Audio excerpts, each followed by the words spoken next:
In June 1968, a 61-year-old Japanese industrialist named Soichiro Honda sat on a bench in a Swiss park and watched a massive policeman ride away on a white Triumph 750. The officer was so big the motorcycle looked like a toy underneath him. Honda was not admiring the bike. He was taking notes. He walked away from that park with one thought burning in his mind. Japanese motorcycles are too small for the Western world. He went back to his engineers and said, essentially, we need to build something bigger, right now, as fast as possible. 14 months later, Honda unveiled a motorcycle that would systematically destroy the entire British motorcycle industry, force every Japanese competitor to tear up their product roadmaps, and create the engine architecture that still powers nearly every sport bike you can buy today. Motorcyclist magazine would eventually name it the motorcycle of the century, and honestly, they might have been underselling it. This is the story of the Honda CB750. The motorcycle engine's so perfect that every brand on earth either copied it or died trying to compete with it. Let's get into it. All right, so before we talk about what the CB750 was, we need to understand what motorcycling looked like before it showed up. Because if you do not understand how bad things were in 1968, you will not understand why this one bike hit the industry like a bomb. In the late 1960s, if you wanted a big, powerful motorcycle in America, you basically had two options: British twins or American V-twins. The British gave you the Triumph Bonneville, the Norton Commando, the BSA Lightning. Harley-Davidson gave you, well, Harleys. And all of them shared some, let us call them characteristics, that riders in 1968 just accepted as normal. British bikes leaked oil, not sometimes, always. Their vertically split crankcases were basically designed to weep lubricant onto whatever surface you parked them on. If you owned a Triumph, you also owned a drip pan. This was just life. They vibrated so badly that your mirrors were essentially decorative. Bolts shook loose. After a few hours of highway riding, your hands went numb. The Norton Atlas was so notorious for vibration that it could apparently crack its own engine cases. The engine vibrated so hard it would destroy itself. And then there were the electrics. Nearly every British bike used components from Lucas Industries. If you are a motorcycle person, you already know where this is going. Lucas electrical systems were so unreliable that they spawned an entire genre of bitter jokes. Joseph Lucas, inventor of the short circuit. Lucas, Prince of Darkness. Why do the British drink warm beer? Because Lucas makes their refrigerators. Starting a British bike meant kicking a heavy lever, sometimes many times, until the engine finally caught. And when it did not catch, you kicked more. There was no electric starter. Transmissions had 4 gears, brakes were drums, and maintenance was not optional. It was your weekend. A Triumph. Bonneville T120R made about 46 horsepower from its 650 cubic centimeters twin and cost around $1,600 to $1,700 in 1968. A Norton Commando made 58 horsepower. The brand new Triumph Trident Triple, which had been rushed to market with what historians describe as endless teething problems after management delayed it 18 months to create a badge-engineered BSA version, made 58 horsepower and cost roughly $1,800. Meanwhile, a big Harley-Davidson would set you back $2,800 to $4,000. These were serious machines for serious riders with serious patience and apparently a high tolerance for oil stains on the garage floor. The British motorcycle industry at this point had been building bikes for over 60 years. They had heritage, they had prestige, they had racing victories at the Isle of Man TT that dated back to before World War I. They were the establishment, and nobody in Coventry or Birmingham or Milwaukee thought the Japanese could build a real motorcycle. Sure, Honda was selling those cute little Super Cubs by the millions. You Meet the Nicest People on a Honda was one of the most successful ad campaigns in history. But small bikes, that was toys. That was transportation for people who could not afford cars. The CB450, Honda's biggest bike at the time, had flopped in America. Americans said it was too small. The entire Japanese industry's largest motorcycle was Kawasaki's W1650, and that was a commercial failure built on an old BSA design. Big bikes, that was British territory. That was Harley territory. The Japanese were welcome to keep selling their little commuter bikes. That is what everyone believed, everyone except the people at Honda. So let's go back to that Swiss park. Back to Soichiro Honda watching that policeman ride away on a Triumph that looked undersized beneath him. Honda wasn't just any businessman. This was a guy who'd started building motorized bicycles from surplus military engines in a wooden shack in Hamamatsu right after World War II. He'd personally designed racing engines that won world championships. He was obsessed, genuinely obsessed, with mechanical perfection. After that park encounter, he wrote in a company newsletter, "I knew then that our bikes wouldn't sell in foreign markets if we kept building them according to our Japanese perceptions.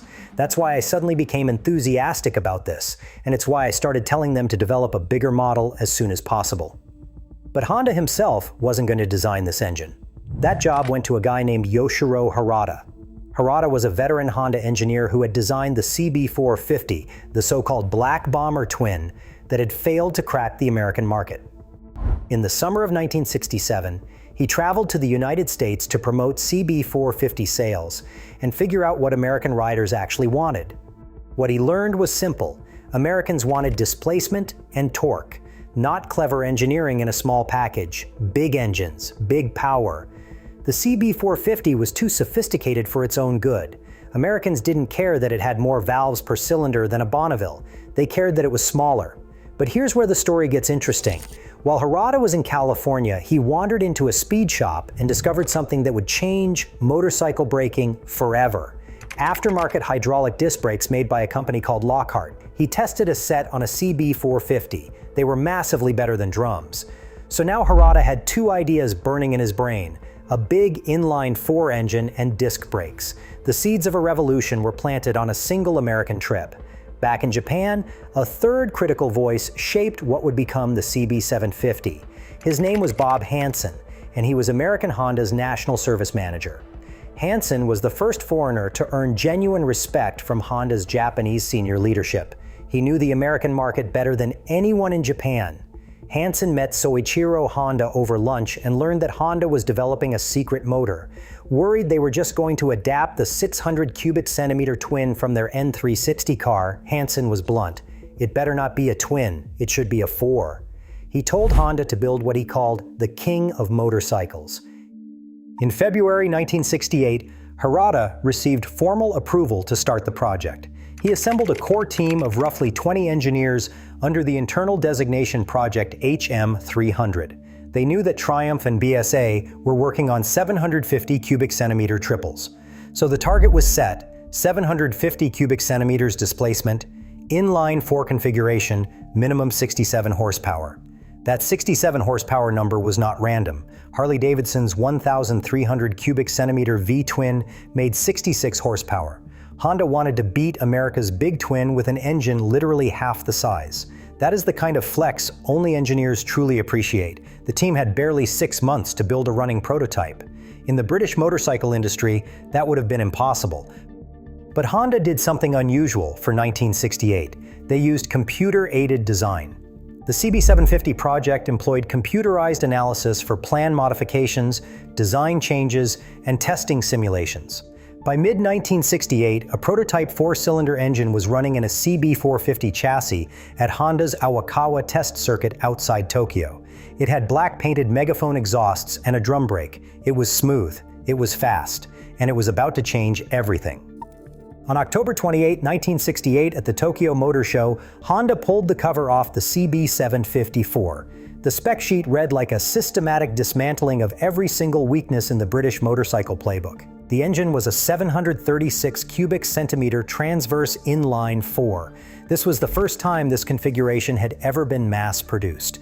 It used a single overhead camshaft driving 8 valves, a one-piece forged crankshaft riding on 5 main bearings, with automotive-style plain bearings.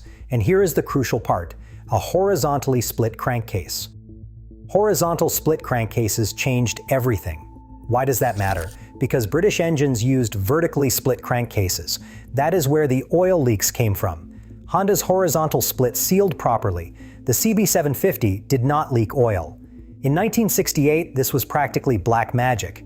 The engine made 67 horsepower at 8,000 RPM and 44 pound-feet of torque at 7,000 RPM. More power than any British twin from a smaller engine. And because the four cylinders fired alternately, the power pulses were so even that the vibration basically disappeared. Cycle World tested it and wrote that there would be no more falling bolts because of the vibrations. Imagine being a Triumph owner, reading that, and just staring at your oil-stained garage floor. But the real showstopper was up front. The CB750 came with a hydraulic disc brake, a 296mm single-disc unit manufactured by Tokico. This was the first mass-produced motorcycle to ever have a disc brake as standard equipment. Disc brakes on a production bike was revolutionary. Development lore says Yoshiro Harada brought two specifications to Soichiro Honda for approval. One had conventional drum brakes, one had the untested disc brake. Honda's response was characteristically direct, that of course they would go with disc brakes. Cycle World tested the brakes and called them reasonably fade-free for a 120+ miles per hour machine with enough stopping power to break the front wheel loose at any speed. Meanwhile, every British and American motorcycle was still using drums. The CB750 could literally out-brake them at any speed. The electric starter was paired with a 12-volt electrical system using an automotive-type alternator. A quantum leap from Lucas magnetos and dynamos. A kickstarter remained as backup, but honestly, you almost never needed it. The 5-speed transmission offered an extra gear over the British standard of 4. An automatic chain oiler used centrifugal force to fling oil onto the drive chain. Dual mirrors, turn signals, and a kill switch came standard, features the British considered optional extras. Performance testing revealed the damage. The CB750 ran the quarter mile in 13.4 seconds at 101 miles per hour. Top speed, 124 miles per hour. Faster than anything from Triumph, BSA, or Norton. Substantially quicker than any street Harley-Davidson. Cycle magazine called it the most sophisticated production bike ever. Journalists literally invented a new word to describe it. Superbike. That term did not exist before the CB750. Honda invented the category. At a January 1969 dealer convention in Las Vegas, attended by 2,000 American Honda dealers, including Soichiro Honda himself, who famously hated leaving his factory, American Honda president Kihachiro Kawashima announced the price, $1,495. The room exploded. 2,000 dealers burst into what chief engineer Harada later described as thunderous applause. The CB750 cost less than a Triumph Bonneville while offering more power, better brakes, electric start, no oil leaks, and that beautiful inline-four smoothness. Harada later recalled that dealers immediately started selling them at a premium, sometimes fetching $1,800 to $2,000. The CB750 was so good that dealers were marking it up by 35%, and buyers were still fighting to get one. Demand overwhelmed supply. Now Honda had made an initial sales forecast for the CB750. Want to guess what it was? 1,500 units per year. That's it. They thought maybe they could sell 1,500 of these per year. They weren't even sure Americans would want it. The early engines used permanent mold castings, commonly called sandcast, because Honda hadn't invested in die-cast tooling yet. Why spend money on mass production tooling for a bike nobody might buy? The forecast was revised to 1,500 per month, then 3,000 per month. Orders overwhelmed production capacity. The first production CB750 rolled off the line on March 15, 1969. Only 7,414 sandcast units were made before Honda switched to die casting to keep up with demand. Those early sandcast CB750s are now the most valuable Japanese motorcycles ever made. Pristine examples command $30,000 to $45,000 at auction. Here is a wild one. A unique hand-built prototype that Soichiro Honda personally sent to Bob Hansen in October 1968, which was discovered decades later in pieces in a Los Angeles backyard, sold at Mecum auctions in early 2026 for $313,500. That is the all-time record for any Japanese motorcycle. But Honda needed more than just sales success. They needed racing credibility, and they got it.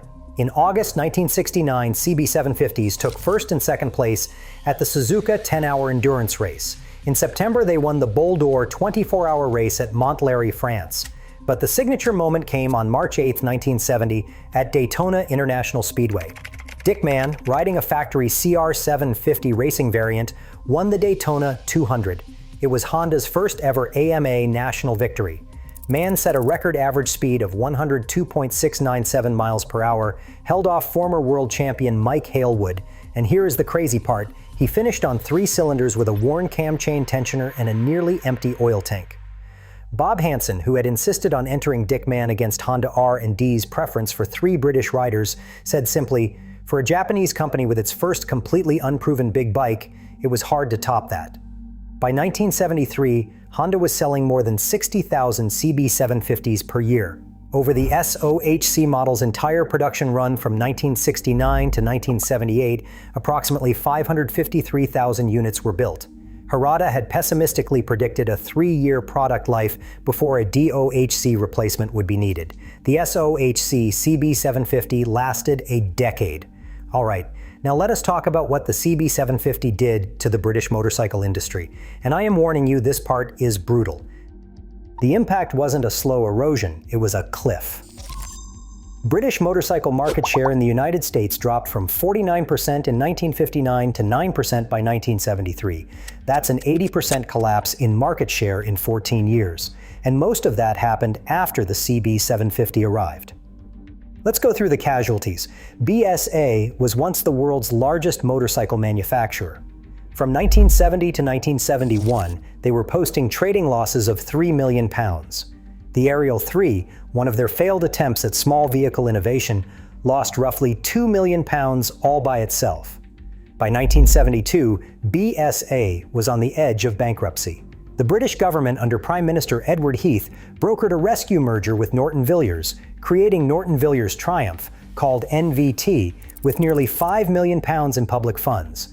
The BSA brand vanished from new motorcycles by 1973. 63 years of continuous production ended. Triumph's death was even more dramatic. On September 14, 1973, NVT chairman Dennis Poor visited the Meriden factory and announced its closure. 1,700 jobs were being eliminated. Then he left and refused to take questions. He just walked out. The workers were having none of it. They occupied the factory for 18 months. It became one of the most famous industrial occupations in British history. Eventually, in 1975, a workers' cooperative was formed with a £5 million government loan championed by Industry Secretary Tony Benn. The cooperative actually managed to produce Bonnevilles through the late 1970s. In 1978, they achieved the distinction of being the best-selling European motorcycle in the US market. But a strong British pound and dwindling demand strangled them. The workforce shrank from 2,000 workers producing 1,500 bikes per week down to just 100 workers producing 125 per week. On August 23, 1983, the Meriden Cooperative declared bankruptcy. The factory was demolished. A housing estate was built on the site. The streets were named Bonneville Close and Daytona Drive, little memorials to a vanished industry. Norton was absorbed into NVT, then liquidated in 1978. The brand limped along in various forms, eventually producing Wankel rotary engine police motorcycles, before a troubled modern revival that ended in administration in 2020. If you're enjoying this industrial catastrophe, hit subscribe. I cover motorcycle history, engineering stories, and industry drama every week. Now let's talk about the post-mortem. In 1975, the British government commissioned a report from the Boston Consulting Group. The report was titled Strategy Alternatives for the British Motorcycle Industry, and it delivered the most brutal corporate autopsy you can imagine. The consultants documented a pattern they called segment retreat. British manufacturers had systematically ceded market segments to the Japanese, starting with bikes under 250 cubic centimeters, then 250 to 500 cubic centimeters, until by 1975 they produced nothing below 500 cubic centimeters and had nowhere left to retreat.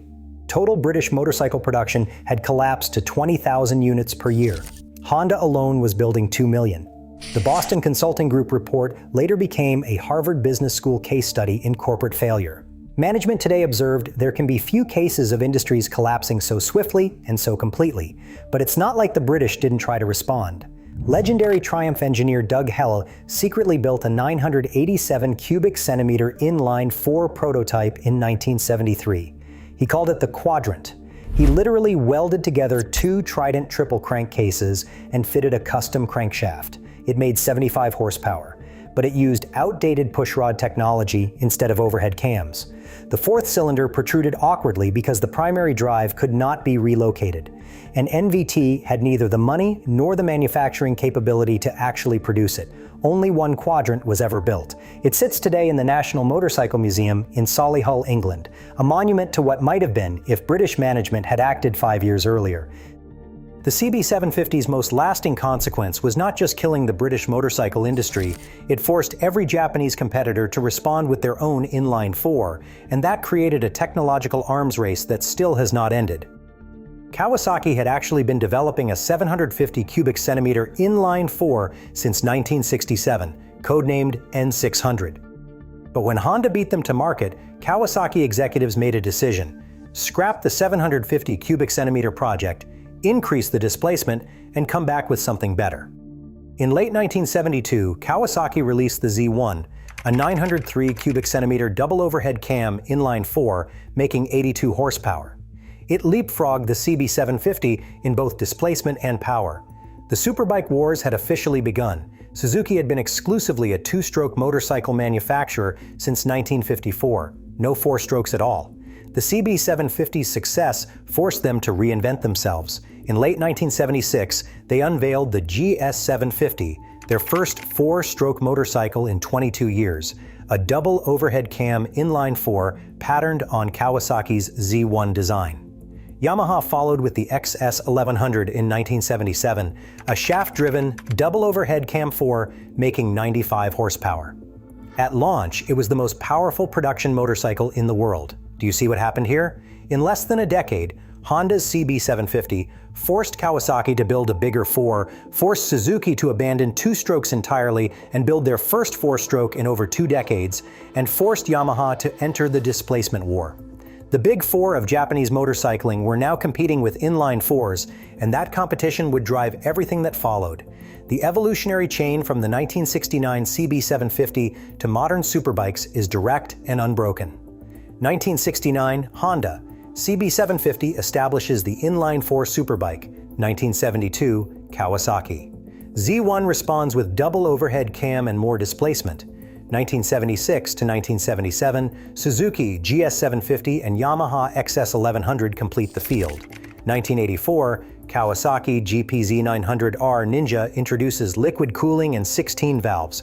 1985, Suzuki GSX R750 arguably creates the modern sport bike as we know it. 1992, Honda CBR900RR Fireblade puts 900 cubic centimeter power into a 600 cubic centimeter sized chassis. 2009, Yamaha YZF R1 introduces the crossplane crankshaft, reinventing the inline-four's character entirely. Today, look at any major sport bike or performance naked motorcycle. Honda CBR1000RR Fireblade uses an inline-four. Kawasaki ZX-10R uses an inline-four. The supercharged Kawasaki Ninja H2 uses an inline-four. Yamaha YZF R1 uses an inline-four. Suzuki GSX R1000 uses an inline-four. BMW S1000RR uses an inline-four. MV Agusta Brutale series use inline-fours. As Motorcyclist magazine put it, there would be no Honda CBR1000RR, nor Kawasaki ZX-10R, or Suzuki GSX R1000, or Yamaha YZF R1 if the CB750 had not come first. Every single one of these bikes traces its DNA directly back to that 736 cubic centimeter engine that Yoshiro Harada's 20-person team built in 6 months in 1968. And here is the ironic twist in Honda's own lineup. The current Honda CB750 Hornet, introduced in 2023, shares the legendary name. But guess what engine it uses? A 755 cubic centimeter parallel twin, the exact engine configuration that the original CB750 was designed to make obsolete. The inline-four tradition continues in Honda's CB650R and CB1000R Neo Sports Cafe Nakeds, and of course in the flagship CBR1000RRR Fireblade. But the CB750 name now lives on a twin. For the 50th anniversary in 2019, Honda built a one-off CB1000R tribute bike in blue and gold livery inspired by the original. They displayed it at Roma Moto Days and gave it away to one lucky winner. It was a gesture acknowledging that no production bike could ever truly replicate what the original represented. So what did the CB750 really mean? It was not actually the fastest motorcycle of 1969, it was not the most exotic, it was not even, strictly speaking, the first inline-four. MV Agusta had built roughly 120 of their 600 GT a few years earlier. What made it revolutionary was the combination: race-bred technology, mass production reliability, and a price that made the establishment look incompetent.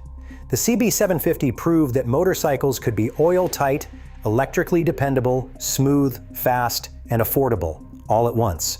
It proved that the future belonged to whoever could manufacture at scale with quality.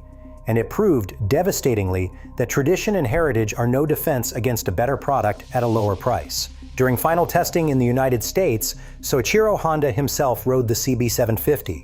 Afterwards, he offered the only praise his engineers had ever heard from him. He said, "What a terrific, terrific machine." Then he walked away laughing. He had earned it. The man who started building motorized bicycles from surplus military engines in a wooden shack had just built the machine that would define what a motorcycle is. That definition has held for more than half a century. The CB750 did not just copy what came before it, it replaced it, and then everybody copied the CB750. If you want to see more stories about the engineering and industry drama behind the machines we ride, the subscribe button is right there. I'll see you in the next one.